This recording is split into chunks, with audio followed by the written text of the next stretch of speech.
Waste Asia की crisis हम सभी लोगों को पता है, जो कि ईरान के संघर्ष की वजह से अभी तक कंटिन्यू है। ईरान एक मेजर ऐसा नेशन है जहां से भारत ऑयल को इंपोर्ट कराता था। तो अब वो अगर क्राइसिस में है तो जाहिर सी बात है भारत के अंदर भी ऑयल की क्राइसिस वो होनी ही होनी है। तो इन सभी चीज़ों को देखते हुए रिसेंटली प्रधानमंत्री नरेंद्र मोदी ने कॉल टू एक्शन, जिसमें कि 7 पॉइंट हैं, उन्होंने सामने रखा है, अपील किया है देशवासियों से। जिसमें पहली जो अपील है वो है वर्क फ्रॉम होम की। दूसरा है रिड्यूस फ्यूल कंजम्पशन। तीसरा है इसमें avoid unnecessary foreign travel and buy the local product. तीसरा उसके बाद फिर है reduce and purchase of gold and use the fewer chemical fertiliser. तो ये कुछ ऐसे प्लान हैं जो कि अपील किया गया है इस देश के लोगों से। तो इसका मेजर जो मुद्दा है, इसके पीछे जो मेन इशू है वो ये है कि अगर हम इन सारी चीज़ों को फॉलो करते हैं तो जो भी हमारा फॉरेन रिजर्व जिसमें कि डॉलर होता है वो हमारा कंजर्व होगा, वो देश से बाहर नहीं जाएगा। तो इससे होगा क्या कि इकोनॉमी को मजबूती मिलेगी। ठीक है। तो इसको लेकर के ये कहा जा रहा है कि इलेक्शन के बाद इन सारी चीज़ों को सामने क्यों रखा गया है, ये पहले ही बताना चाहिए था। अगर इकोनॉमिक क्राइसिस से अगर देश अगर गुजर रहा है तो चुनाव के को ध्यान में रखते हुए अगर गवर्नमेंट ने ऐसा किया है तो ये ठीक नहीं है। तो इस तरीके का क्रिटिसिज्म जो है वो देखने को मिल रहा है। ठीक है। और अब ये डिबेट का भी एक इशू बन गया है। ठीक है। तो फिर इसमें अगर हम लोग की हाइलाइट्स देखें तो अभी तक हम लोगों ने ये देखा है कि जो भी गवर्नमेंट ऑफिशियल्स रहे हैं उन्होंने कहा है कि अभी तक ऐसा कोई मेजर इशू देश के सामने इकोनॉमिक क्राइसिस को लेकर के नहीं है। लेकिन अभी जब प्राइम मिनिस्टर नरेंद्र मोदी ने ये 6 to 7 कॉल टू एक्शन जो पॉइंट सामने रखे हैं, उससे ये कंफर्म होता हुआ दिख रहा है कि वास्तव में इकोनॉमी जो है वो क्राइसिस से गुजर रही है। तो एक तरीके का कंफ्यूजन का जो माहौल है वो दिखाई दे रहा है लोगों के अंदर। और जो अदर जो इंटेलेक्चुअल्स और ऑब्जर्वर्स हैं उनका कहना ये है कि जो इकोनॉमी की कंडीशन अभी बताई जा रही है उसके कंपैरिजन में इकोनॉमी की जो स्थिति है, जो इकोनॉमिकल क्राइसिस से देश गुजर रहा है, वो बहुत ज़्यादा सीवियर है एज कंपेयर टू जैसा भी दिखाया जा रहा है। ठीक है। तो इसमें अभी अगर हम बात करें तो जो फ्यूल प्राइसेस को लेकर की जो गवर्नमेंट की अभी तक की जो स्ट्रेटजी थी उसमें ये था कि जब तक इलेक्शन नहीं हो जाता तब तक हम फ्यूल की प्राइसेस को नहीं बढ़ाएंगे। ठीक है। और अब चूंकि इलेक्शंस हो चुके हैं तो ये उम्मीद की जा रही है कि फ्यूल की जो प्राइसेस होंगी वो अब जो है बढ़ेंगी। अभी तक जो डोमेस्टिक कंजम्पशन था उसको भी रिड्यूस करने की कोई बात नहीं कही गई थी, लेकिन अब ये कहा जा रहा है। तो इस तरीके से चुनाव को देखते हुए जो अभी तक इन बातों को सामने नहीं लाया गया था वो एक क्रिटिसिज्म का मुद्दा यहाँ पर बनता हुआ दिख रहा है। ठीक है। तो फिलहाल अभी ये बातें ये स्पेकुलेशन किया जा रहा है कि जो भी ऑयल प्राइसेस हैं या दूसरे जो फ्यूल हैं, चाहे एलपीजी हो या कोई और हो, उन सब में प्राइसेस अभी बढ़ने की उम्मीदें हैं। ठीक है। तो कन्फेडरेशन ऑफ इंडियन इंडस्ट्री जो है उसने भी जो कारपोरेट वर्ल्ड है उनसे ये अपील किया है कुछ इसी टाइप का कि अपने एम्प्लॉयज़ को ये वर्क फ्रॉम होम प्रोवाइड कराएं, और बाकी जो 7 मुद्दे इसमें बताए गए हैं उससे रिलेटेड भी चीज़ों की अपील की गई है इन कारपोरेट हाउसेज से, इसके जरिए कन्फेडरेशन ऑफ इंडियन इंडस्ट्रीज के जरिए। ठीक है। तो इसमें जो फर्टिलाइजर को कम यूज़ करने की जो बात कही जा रही है वो एग्रीकल्चर के पॉइंट ऑफ व्यू से सफिशियंट ठीक नहीं है। इसलिए क्योंकि प्रोडक्टिविटी हैम्पर होने की संभावना है। क्यों प्रोडक्टिविटी हैम्पर होगी? क्योंकि केमिकल फर्टिलाइजर अगर नहीं यूज़ करेंगे तो प्रोडक्टिविटी हैम्पर होगी, प्रोडक्टिविटी डाउन जाएगी। दूसरा, अभी जो एल नीनो की कंडीशन क्रिएट हो गई है उसका भी इम्पैक्ट आना ही आना है किस पर? एग्रीकल्चर पर। तो ओवरऑल अगर देखा जाए तो एग्रीकल्चर काफ़ी जो है ख़राब कंडीशन में जाने की अवस्था में है। इसके बाद अगर हम फॉरेन ट्रेवल की बात करें तो 2025-26 में ये देखा गया है कि 3% की गिरावट जो है फॉरेन ट्रेवल में देखा गया है। ठीक है। तो इस अपील के बाद ये उम्मीद की जा रही है कि लोगों का जो फॉरेन ट्रैवल है वो और रिड्यूस होगा।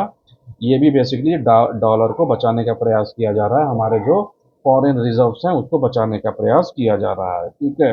इंडियन रुपी जो है वो डॉलर के मुकाबले काफ़ी डाउन जा रही है, तो इसको बैलेंस करने के लिए भी ज़रूरी है कि हम डॉलर को देश से बाहर ना जाने दें, इसको कंजर्व करें। ठीक है।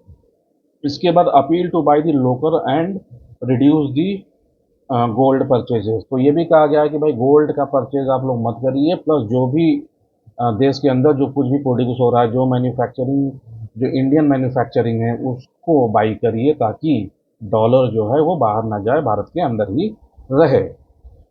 तो सिग्निफिकेंस की अगर हम बात करें तो सिग्निफिकेंस इसमें हमको ये देखने को मिल सकता है इस अपील का, कि importance of the public awareness. तो अगर लोगों को इकोनॉमिक की कंडीशन के बारे में कायदे से जानकारी अगर है, तो वो जाहिर सी बात है ऐसी चीज़ों को अडॉप्ट करेंगे जिससे कि भारत की इकोनॉमी ग्रो करे। ठीक है। तो वेस्ट एशिया क्राइसिस जो एग्जिस्ट कर रही है उस पर तो हमारा कोई कंट्रोल नहीं है, लेकिन हमारा जो डोमेस्टिक प्रोडक्शन और डोमेस्टिक जो कंजम्पशन है वो हम ज़रूर उसको मैनेज कर सकते हैं इकोनॉमिकल कंडीशन के हिसाब से। ठीक है। अब focus on the fuel conservation. ठीक है। फ्यूल कंजर्वेशन को लेकर के अब ये किया जा सकता है कि पब्लिक ट्रांसपोर्ट लोग यूज़ करें, वर्क फ्रॉम होम करें, और फ्यूल का कंजम्पशन इन सभी तरीकों से डाउन किया जा सकता है। ठीक है। तो इसका एक इम्पैक्ट ये आएगा इस अपील का। Promotion of the domestic production. Domestic जो प्रोडक्शन है उसको पॉलिसी के जरिए सपोर्ट अगर किया जाए तो डोमेस्टिक प्रोडक्शन बढ़ सकता है, और डोमेस्टिक प्रोडक्शन अगर बढ़ेगा तो जाहिर सी बात है, अगर क्वालिटी अगर मेंटेन रहेगी डोमेस्टिक प्रोडक्शन की, तो डोमेस्टिक कंजम्पशन भी इंक्रीज करेगा। और उसके बाद attempt to protect the foreign exchange reserve. तो ये सारे ऐसे स्टेप्स हैं जिससे कि हम फॉरेन रिजर्व को कंजर्व कर सकते हैं। दूसरा, limited foreign travel and unnecessary import of the foreign exchange को अगर हम रिड्यूस कर दे रहे हैं, फॉरेन अगर ट्रैवल को हम कम कर दे रहे हैं या नहीं कर रहे हैं, और जो भी फॉरेन गुड्स हैं उसको अगर हम नहीं बाई कर रहे हैं, तो इस तरीके से क्या कर सकते हैं, हम जो भी फॉरेन एक्सचेंज रिजर्व है हमारे उसको हम कंजर्व कर सकते हैं। और साथ ही साथ जब हम यूज कर रहे हैं फर्टिलाइजर्स, वो जो कि बायोलॉजिकल एजेंट्स के जरिए जो बनाए जाते हैं, ठीक है, यानी कि जो हम बायो फर्टिलाइजर यूज कर रहे हैं अगर केमिकल फर्टिलाइजर की जगह, तो उससे क्या होगा कि इन्वायरमेंटल सस्टेनेबल प्रैक्टिसेस जो हैं वो इम्प्रूव होंगी, और इन्वायरमेंट का क्या होगा, कंजर्वेशन होगा। इसके बाद चैलेंजेस की अगर हम बात करें तो इकोनॉमिक जो है वो हमारी स्लो डाउन हो रही है वेस्ट एशिया क्राइसिस की वजह से, जिसमें कि अभी तक जो है ईरान का संघर्ष जारी है। एग्रीकल्चर पर बैड इम्पैक्ट देखने को मिल सकता है, क्योंकि एलिनो की वजह से और फर्टिलाइजर के कम यूज होने की वजह से। In weakening of the Indian rupee अभी डाउन जा रही है, और उम्मीद है कि हो सकता है ये और कहीं प्रॉब्लम और ज़्यादा सीवियर कहीं ना हो जाए। और limited effectiveness of consumption appeal. जो डोमेस्टिक कंजम्पशन है वो जो पैटर्न है उसको इतना आसानी से रेस्ट्रिक्ट करना या फिर उसे चेंज करना इतना आसान नहीं होता।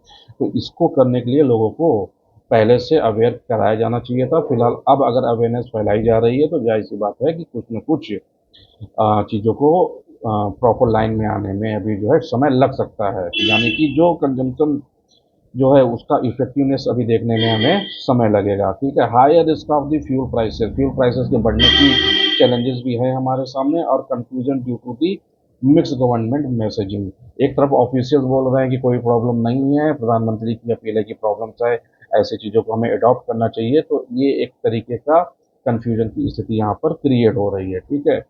अगर हम वे फॉरवर्ड की बात करें तो ट्रांसपोर्ट और कम्युनिकेशन को लेकर के ये किया जा सकता है कि पब्लिक ट्रांसपोर्ट यूज किया जाए, एक चीज़। और दूसरी चीज़, जो भी वो कोई भी ऐसा प्रोसेस जिसमें कि फ्यूल इंटेंसिव है उसको रिड्यूस किया जाने का प्रयास किया जाना चाहिए।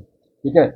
बैलेंस फ्यूल पॉलिसी हमें अडॉप्ट करना चाहिए। उसमें क्या करना चाहिए, fuel pricing policies should be balance should balance the economic stability and public awareness. तो एक प्रॉपर एक फ्यूल पॉलिसी हमें लेकर के आनी चाहिए कि कैसे हमें फ्यूल के कंजम्पशन को रोकना है, और कैसे इसको हम इकोनॉमी को सपोर्ट करने में कैसे इसको हम फैसिलिटेट कर सकते हैं। और उसके बाद प्रोटेक्शन ऑफ एग्रीकल्चर। ठीक है। एग्रीकल्चर को अगर हम फर्टिलाइजर, केमिकल फर्टिलाइजर नहीं यूज़ कर रहे हैं अगर एग्रीकल्चर में, तो दूसरे जो प्रोडक्टिविटी को बढ़ाने की जो टेक्नोलॉजी है वो हमें यहाँ पर अडॉप्ट करने की आवश्यकता है। उसके बाद फिर strengthening the foreign exchange reserve. जाहिर सी बात है डोमेस्टिक प्रोडक्शन बढ़ाना पड़ेगा, पॉलिसी के जरिए हमें डोमेस्टिक प्रोड्यूसर्स जो हैं उनको सपोर्ट करना पड़ेगा ताकि डोमेस्टिक प्रोडक्शन बढ़े, और उसकी क्वालिटी अगर फॉरेन गुड्स के इक्विवेलेंट अगर होगी तो जाहिर सी बात है कंजम्पशन भी जो होगा डोमेस्टिक प्रोडक्ट का वो बढ़ेगा। ठीक है, support for the domestic industries, इसमें भी वही बात है कि हमें पॉलिसी के जरिए सब जो डोमेस्टिक इंडस्ट्रीज है उसको सपोर्ट देना पड़ेगा। लॉन्ग टर्म इकोनॉमिक प्लानिंग हमें बनाने की आवश्यकता है, जिससे कि हमारा डोमेस्टिक इंडस्ट्री प्रोलिफरेट करे और एक्सचेंज रिजर्व जो है वो हमारा स्टोर हो सके, और साथ ही साथ जो एग्रीकल्चरल में जो की प्रोडक्टिविटी को हम मैनेज कर सकें और फ्यूल को भी इफ़िशिएंट वे में यूज कर सकें, और इकोनॉमी जो है वो प्रॉपर तरीके से ग्रो कर सके, एम्प्लॉयमेंट जनरेट हो सके। तो इन सभी चीज़ों को देखने की आवश्यकता है। और यहीं पे ये लेक्चर समाप्त होता है। Thank you so much.